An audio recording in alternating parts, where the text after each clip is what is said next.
ఇప్పుడు ఒక ఈవెంట్ మనం కండక్ట్ చేస్తుంటే అందరినీ మనం పిలవంగా ఒక ఇన్విటేషన్ కార్డు ఉంటుంది, దాంట్లో ఒక రిజిస్ట్రేషన్ ఐడి ఉంటుంది.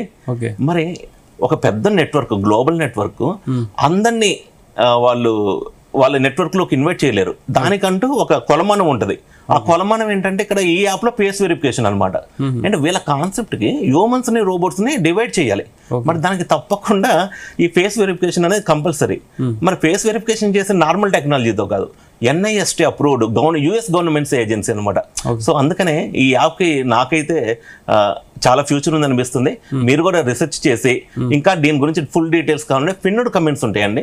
ఆ పిన్నుడ్ కమెంట్స్లో వాట్సాప్ ఛానల్లో ఇన్విటేషన్ కోడ్లు కానీ ఏ విధంగా జాయిన్ అవ్వాలి, అఫీషియల్ లింక్స్ అనేది ఉంటుంది. తప్పకుండా పిన్నుడ్ కమెంట్స్లో ఆ వాట్సాప్ ఛానల్లో జాయిన్ అవ్వండి. ఇంకా నాలెడ్జ్ అనేది సంపాదించుకొని మీ రీసెర్చ్ కూడా మీరు చేయండి. Thank you sir, thank you very much. Thank you Ravi garu. So interlink అయితే మంచి ప్రోడక్ట్, ప్రజెంట్ అయితే మంచి ట్రెండింగ్లో ఉంది. సో మీరు